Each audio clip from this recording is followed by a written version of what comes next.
Social মিডিয়ায় সম্প্রতি একটি ভিডিও ফুটেজ ব্যাপকভাবে ছড়িয়ে পড়েছে, যেখানে দেখা যায় আইন পেশায় নিয়োজিত থেকেও আইনজীবী মোশাররফ হোসেন জুলাই আন্দোলনে অংশ নেওয়া এক নারীকে প্রকাশ্য রাস্তায় লাথি মেরে ফেলে দিচ্ছেন।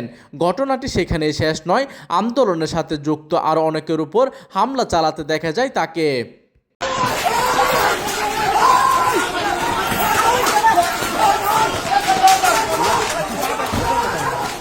আইনজীবী মোশাররফ হোসেনের সামাজিক যোগাযোগ মাধ্যমের ফেসবুকে নিষিদ্ধ ঘোষিত আওয়ামী লীগের সমর্থনে একের পর এক পোস্ট পাওয়া যায়।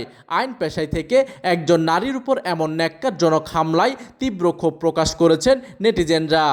2024-এর জুলাই আগস্ট আন্দোলনে চট্টগ্রাম ছাত্রদল নেতা শহীদ ওয়াসিম আকরাম সহ অনেকে জীবন দিয়েছেন, পঙ্গুত্ব বরণ করেছেন অসংখ্য ছাত্র জনতা। এই বিষয়ে অভিযুক্ত আইনজীবী মোশাররফ হোসেনের মুঠোফোনে যোগাযোগ করা হলে ভাইরাল ভিডিওর প্রসঙ্গে তিনি দায়সারাভাবে বলেন, আপনি তো দেখেছেন ভিডিওতে, আমি আর কি বলবো।